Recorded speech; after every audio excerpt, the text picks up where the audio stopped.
sa International Criminal Court ang transcript o mga napag-usapan sa mga pagdinig ng Senado at Quadcom ukol sa Duterte drug war. Ang mga DDS, nandiyan dyan pa ba kayo? Taas lang ang kamay, sabi ko ha. Pagka kayo sumuway, alam na ninyo, hindi ko na kayo matutulungan na maligtas ang kaluluwa nyo. Tandaan nyo, mas mabisa ang agimat ko kaysa kay kibuloy ninyo. Manatiling nakataas ang mga kamay ninyo. Mga DDS lang to ha. Bawal ang loyalista at mga pro-government dito. At mga kakamping, huwag kayong magtaas ng kamay. Para sa mga DDS lang to. Itaas ang mga kamay ninyo kung gusto nyo maligtas. Maniwala kayo. Pag hindi nyo tinaas ang kamay ninyo, sigurado kasama nyo si Digunyo. Saan man mapunta ito, hindi yung katawan niya ha, yung kaluluwa niya. Nako, damay-damay kayo. Kaya, itaas ang kamay, ipikit ang mga mata. Pag pinikit ang mga mata, sabay-sabay ninyong awitin ang sandigan. Doon nyo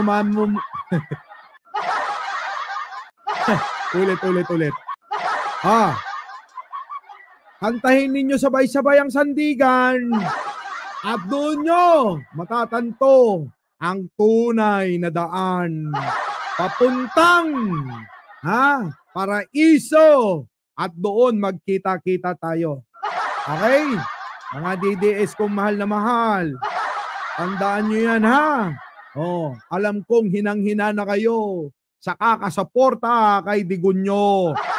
At lalong-lalo na sa anak niyang isa pang siraulo. Okay? Itaas ang kamay. Yan lang kayo ha. Delia Shakoko. Opo. Sa inyo po lahat. Shout out. Ayan si James Lee. Yan. Kita nyo? Solid Duterte daw. James Lee. Taas mo ang kamay mo. Ipikit ang mga mata. Sabay-sabay nyong kantahin. Sandigan ha. Okay. Yan lang kayo. Habang kami rito tumatalakay ng mga katarantaduhan ng idol nyo. Okay? Hanggat hindi ko sinasabing ibaba nyo, huwag nyong ibababa yung mga kamay nyo. Game. Walay. Walang kaanak ng mga biktima ng umunoy extrajudicial killing dahil sa gerang yan, gusto ring dalhin ang kanilang reklamo sa ICC. Nakatutok si Tina Pangiliban Perez. Eto na mga kababayan, dadalhin na sa ICC. Lahat ng mga nagrereklamo. Paano na yan? Yung mga pamilya. Baka may bata-bata pa dyan na naulila. Yung mga bata-bata pang naulila, pwede na sa akin yan. At saka kay sino ba yung mga nandito? Kay Minandro. Diba? Nandyan ba si Arnold Lopez? Ayan, si Arnold Lopez. Naghahanap din to. Sino pa mga kailangan ng bata-batang mga naulila? Huwag nyo nang isipin. Naulila naman eh. CJ. Pwede na CJ. Kayong lahat Yung mga bata pang mga naulila ng asawa. Wag na kayong pachusi pa. Sayang din yan. Diba?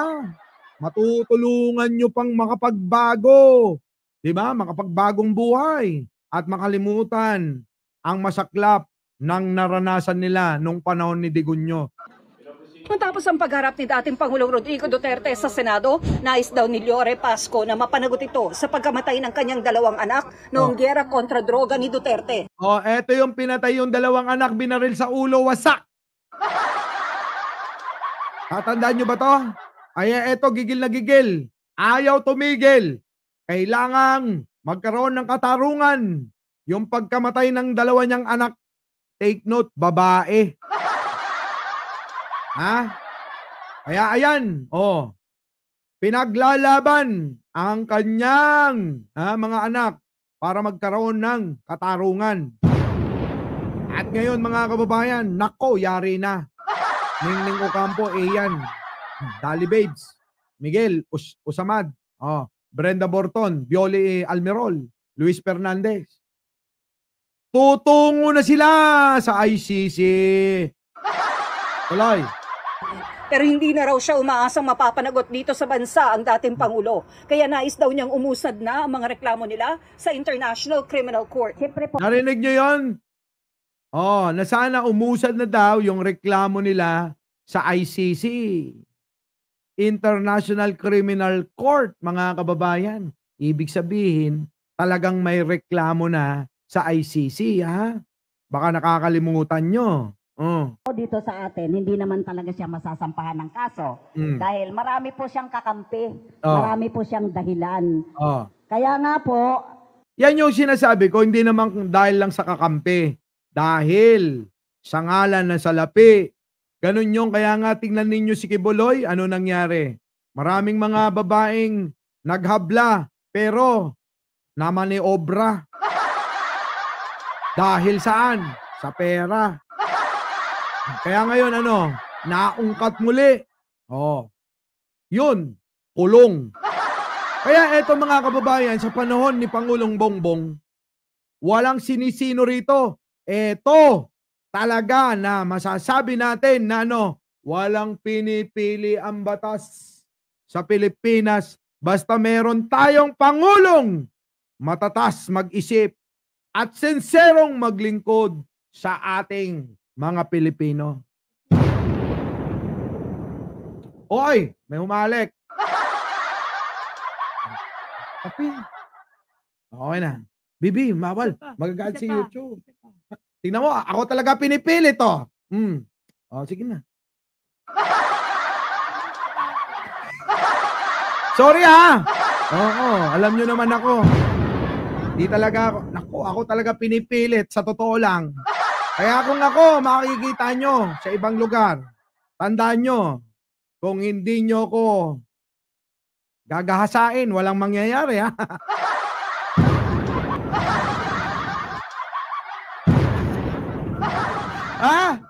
Eto na. Oy, Janet Santi! Ano na? Long time no see Putik na yan sige, eto na. Pasok, ate. talagang sinusulong po namin na talagang maano po siya. Ang ICC po ay papasukin at para magkaroon din po ng investigasyon sa mga biktima, imbestigahan at panagutin at ipakulong. Yun talaga ang sinisigaw ng mga nanay. Mas may kumpiyansa Diyos ko po, delikado talaga. Mas may kumpiyansa sino? rin daw sa ICC kaysa mga ahensya.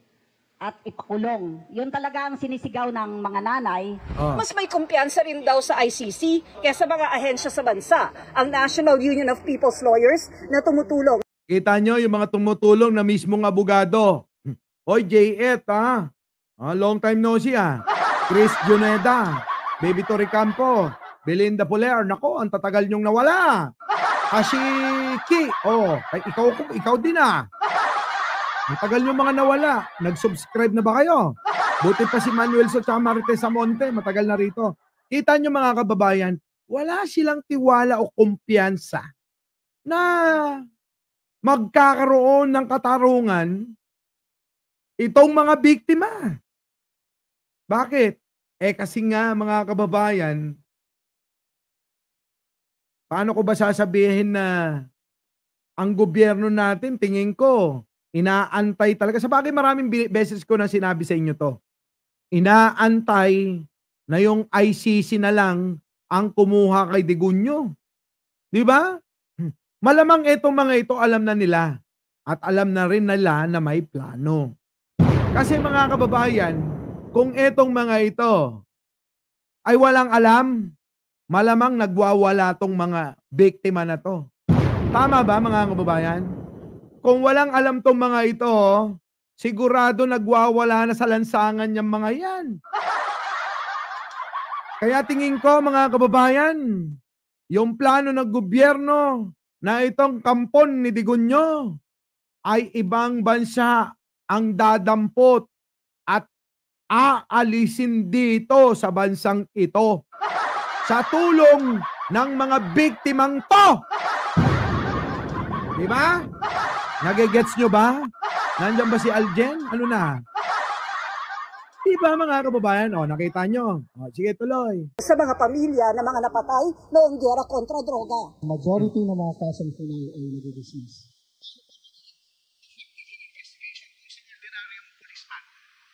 Pull the trigger ay hindi na nagpo-prosper yung mga cases. I don't think magkakaroon ng accountability insofar as the domestic processes are concerned. Pero kung uusad ito sa ICC, isa ring malaking tanong. Dati nang sinabi ni Pangulong Marcos na hindi gagawa ng hakbang ang gobyerno ng Pilipinas para tumulong sa ICC. Nako, Mr. President. Thank you sa Starbucks to. Thank you naman. Di ba? Mr. President, tama lang yung ginagawa mo. Alam nyo, ito para meron kayo, naku, parang nasabi ko naman na yata, na ano, na, minsan ang presidente, ayaw sa mga ayaw sa mga ganyan ba? Parang iba na lang yung gumawa kaysa sa siya. Pero, ang tanong, may basbas ba? Ano? Ano na, Jocelyn? Ang tanong, ayaw mong papasukin ang ICC, pero parang may ibang kumikilos at parang may ibang hindi kami nakikita na tila kumakamada. Ngayon, ang tanong ko, kasi parang sigurado na ako dun eh. Tinatanong ko lang, Mr. President, alam ko namang hindi sasagot to. Diba? Kay Sara nga, hindi sumasagot to eh. Sa akin pa. Diba, Mr. President? Tanong ko, may basbas ba yung mga taong lumalakad na ang ICC ay makapasok at mahuli na nga yung idol nila na nuknukan ng sinungaling? Ayo, sa tingin ninyo? Nilang investigasyon sa Duterte drug war dahil hindi raw kinikilala ng Pilipinas ang jurisdiksyon ng ICC. Ganito rin ang posisyon ng dating Chief Presidential Legal Counsel ni Duterte na si Salvador Panelo. Kaya hindi raw dapat makipagtulungan dito ang mga ahensya ng ating gobyerno. Nako, nagpapalakas ka lang ng loob. Sabi nga, oo. Ay, Panelo, wag ka na magpalakas ng loob. We have repeatedly said the ICC has no jurisdiction. Nako, eto na, nako. Thank you naman kay Hashiki. Oo, I'm your follower and I hate DDS because they are evil in our land.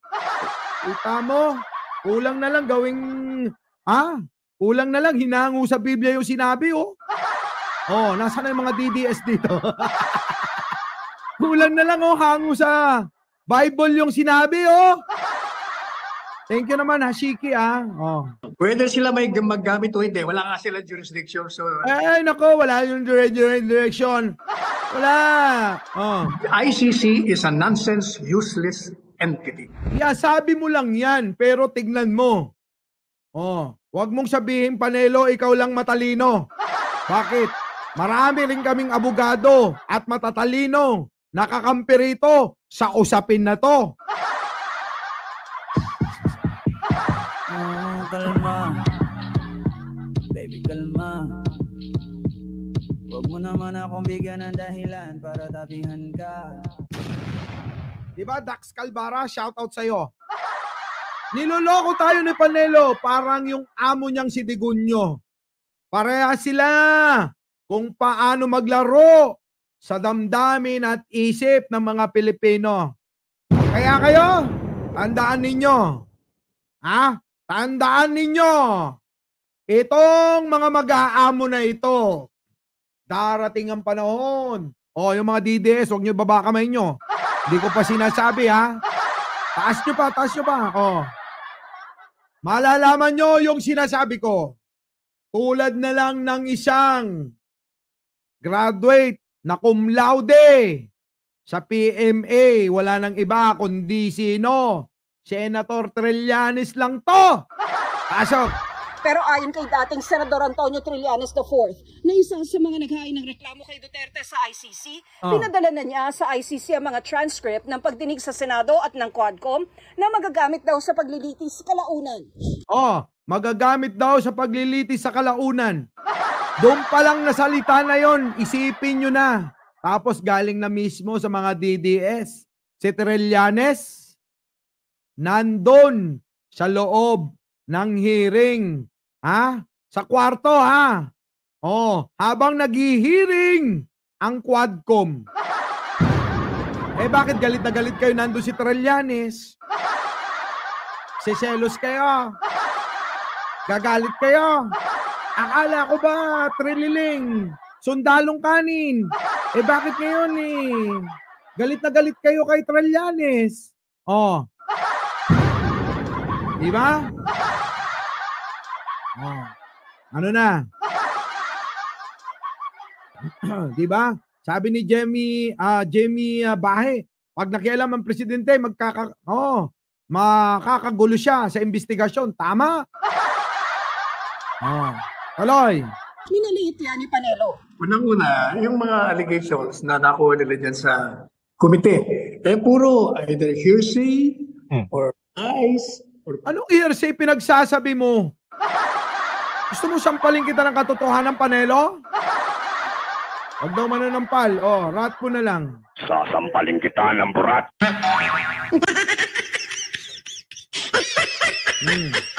Nasaan na yung mga bala ko rito? Magpakita na kayo. Ito. Wait lang. Malapit na ako. Wait lang hanapin ko lang sandalito. Ito.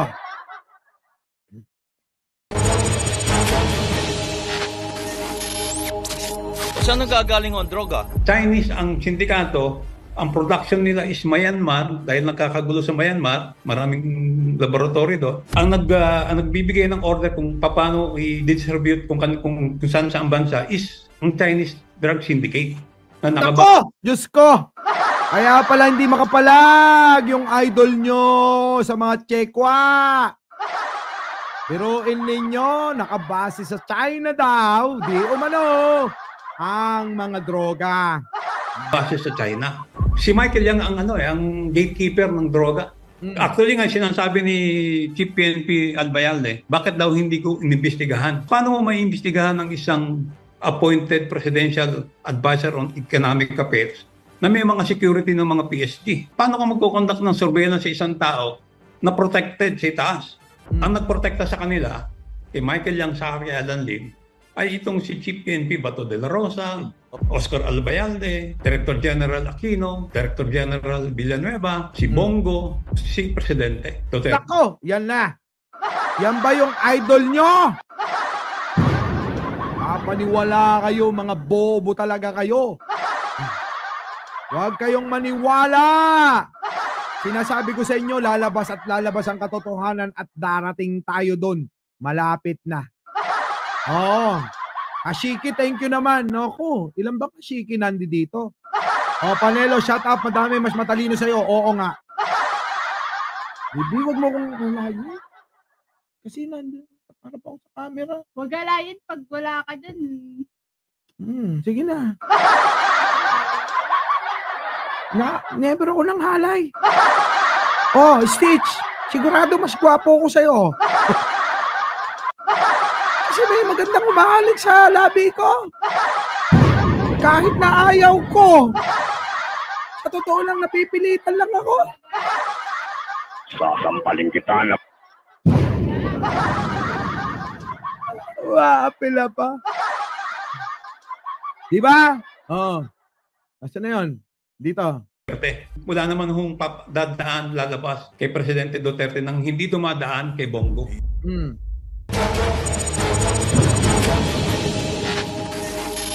Nakita nyo na. Asierto expose the China Davao drug connection. Idol nyo yun.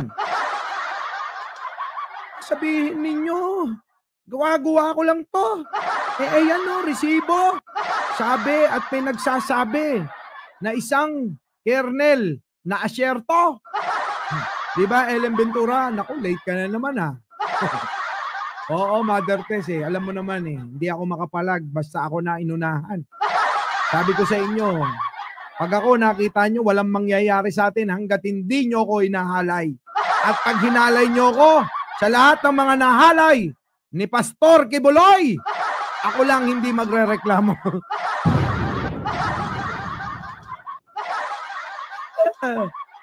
Okay, dito na, meron pa. Wait, eto pa. Nasaan ba yun? Nako, oo, nasaan na? Pakita ka na. Nawala na. Tagal na kasi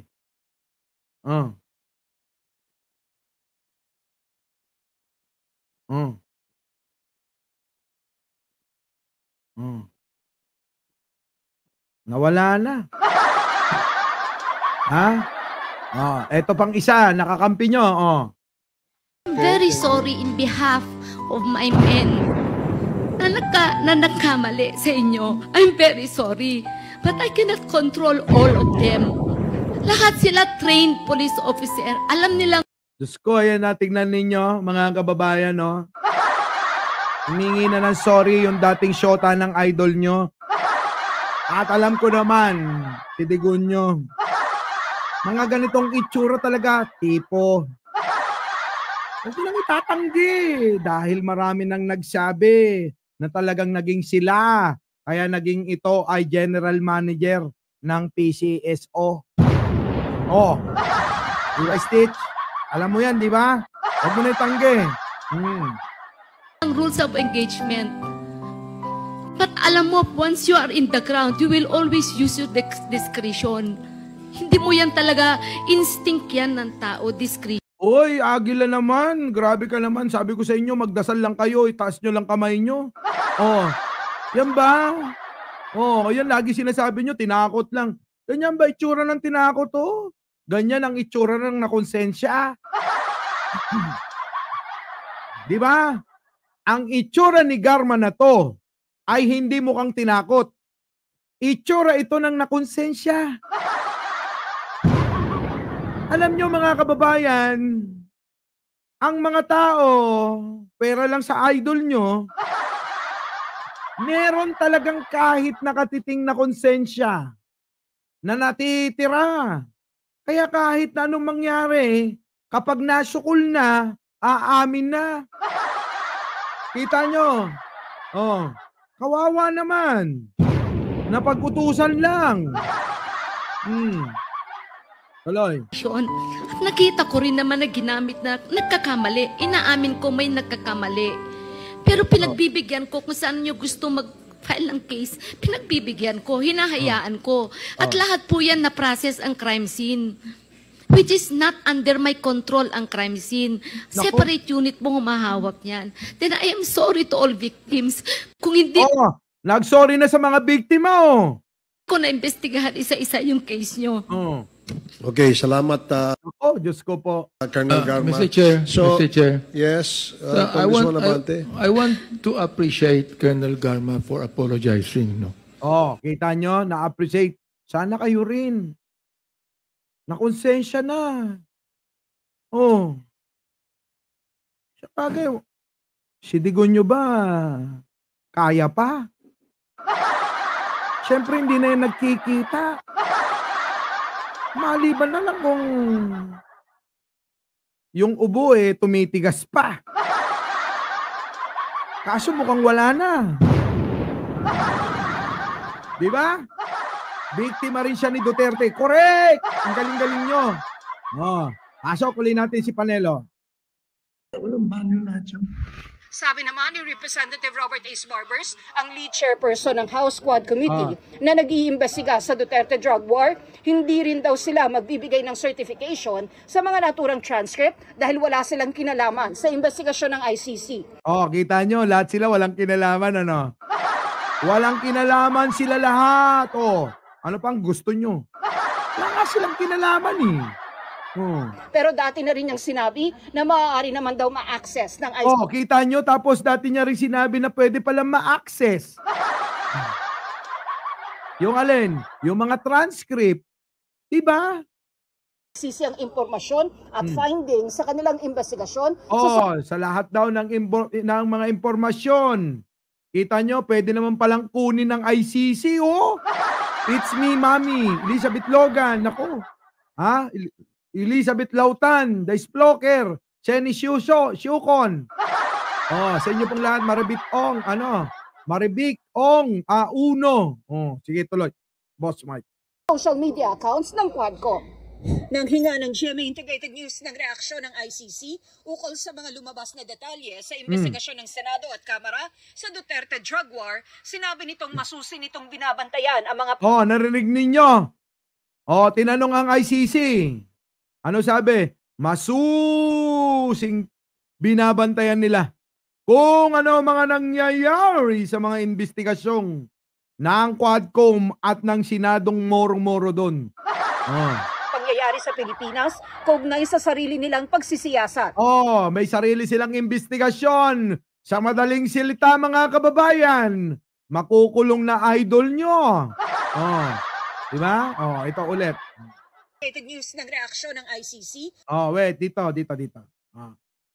Sa social media accounts ng Quadcom. Nang hinga ng GMA Integrated News ng reaksyon ng ICC. Hiningan daw ng reaksyon ng GMA News ang ICC. Ano nangyari? Ukol sa mga lumabas na detalye sa investigasyon ng Senado at Kamara sa Duterte drug war, sinabi nitong masusi nitong binabantayan ang mga pangyayari sa Pilipinas kaugnay sa sarili nilang pagsisiyasat. Nako, Diyos ko. May sarili silang pagsisiyasat. May sarili silang investigasyon. Maria Teresa. Ayan Hoy, Aljem, di pa ba kayo napapagod? Paano yan? Yung ICC, malapit na. Kaya ba yung idol nyo, nagpapakabait na? Ayaw nyo maniwala. Sa bagay, napakita ko na yan. Pero mas maganda tong isa. Pasok. Nagpapakabait na yung idol nyo. Pinakitaan ako ng evidence ng PDEA. Doon sa listahan, nandoon yung pangalan mo. Si Oy, Aljem, makinig ka! Narinig mo to? Bongbong Marcos, bangag noon. Ngayong presidente na, bangag natin ang presidente. Pinakitaan ako ng evidence. Ito prangka-prangkan. Hindi naman naulan noon ako. Hindi man masyado kami kilala niya. Kung nandyan yung pangalan niya, I would have voiced a lie in public. At saka kung nandoon yung pangalan niya, isasabi ko talaga. Kung nandun daw yung pangalan niya, sinabi niya daw talaga. Pero nung January 29, pagkatapos ng birthday ko, nagsalita yung idol ninyo. Ang sabi ng idol nyo, adik ang Pangulo. Bakit? Nung Oktubre 28, habang nasa hearing, yung gago na idol nyo. Ano sinabi? Sabi, wala naman sa listahan yun eh. Diba? Wala naman sa listahan yun eh. Bakit ngayon? Sinasabi. In fairness naman kay Pangulo, wala naman talaga eh. Putik! Ganito ba idol ninyo? Ganito ba idol ninyo? Walang isang salita. Sabi nga ni Andrew E, di ba? Di ba? Bagong Pilipinas, bagong muka. May prinsipyo, may isang.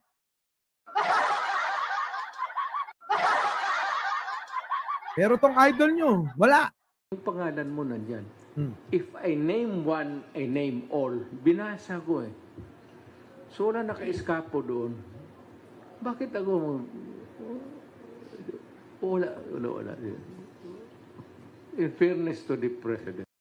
In fairness to the President, wala sa listahan. Hindi yung sinasabi ni Maharlika, ni Banat Bay at ng mga tanga na nasa listahan daw kaya bangag ang Pangulo. Pero ngayon, ano masasabi nyo? Di ba wala? Wala na, no? Bakit? Sariling idol ninyo, pinahiya kayo. Naku! Pagka ganun mga kababayan, ayoko na ng ganyang idolo. Ipapahamak ako.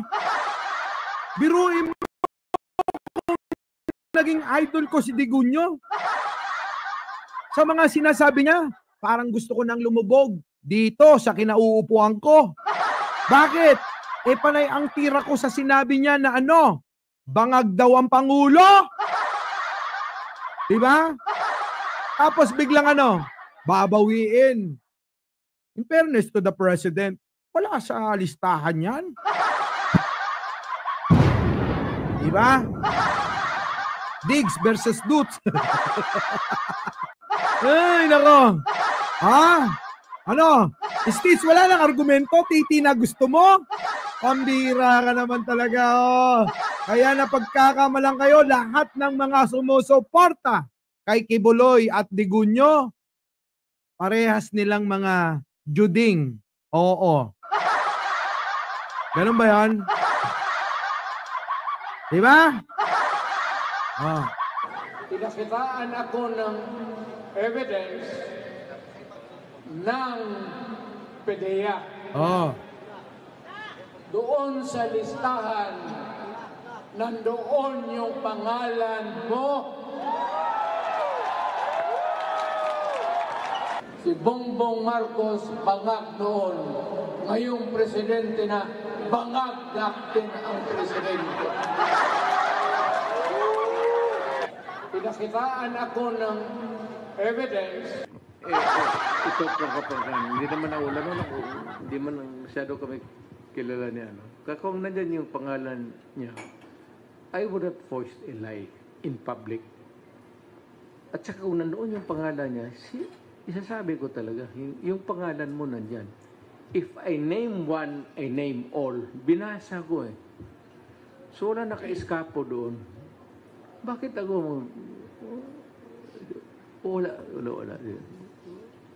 In fairness to the President. Bangag pa rin, Aguila? Yun nga, pinalakpakan nyo pa. Nung sinasabi niyang bangag ang presidente, palakpakan yung mga tanga. Tapos biglang eto na.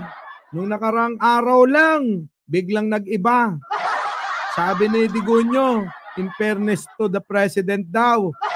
Bakit? Kasi yung pagtatawag niyong bangag, pagbibintang ng idol niyong bangag ang presidente, propaganda. Para Para nga naman maagaw ang posisyon at maipalit si Sara. Pero ano nangyari? Di ba bigo kayo? Rally dito, rally doon. Nagpunta ng Liwasan, nagpunta ng EDSA, nagpunta ng Cebu, nagpunta ng Davao, nagpunta uli ng Bustos.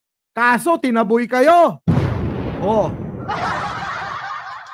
Tapos dinimanda pa kayo nung may-ari ng lupa doon. Biruin mo, trespassing yung grupo nyo. Pero alam nyo, ang totoo palang nangyari mga kababayan. Moro-moro lang yun. Bakit? Kasi yung inaasahan nilang mga tanga na pupunta doon, sa 10 lang ang nagtungo. Kaya para hindi mapahiya, huwag na nating ituloy to. Gumawa na lang tayo ng drama para hindi tayo mapahiya sa mga loyalista tulad ni Mike Cervera. Kita nyo? Hindi nyo alam yun, no? Hindi nyo alam kasi mga engot kayo. Anyway, mga kababayan, hanggang dito na lang ha. Abangan nyo lahat yung mga upload ko. Dahil yung mga upload ko, wala rito. Muli, ako po ang inyong lingkod. Opo, Mike Cervera po. Laging nagsasabing, malin po natin ang mga DDS. Kahit sila'y mga bobo at tatanga-tanga. Oo, Pilipino pa rin ang mga ito. At syempre, pagdasal natin ang kanilang kaluluwa. Baka mapunta't sumama kay Digunyo. Magandang umaga, magandang hapon at magandang gabi. Ngunit to, humabol pa. Thank you. Sa Amanda ko, naroon kayo. Siyempre, magandang buhay na rin para sa ating lahat. Opo,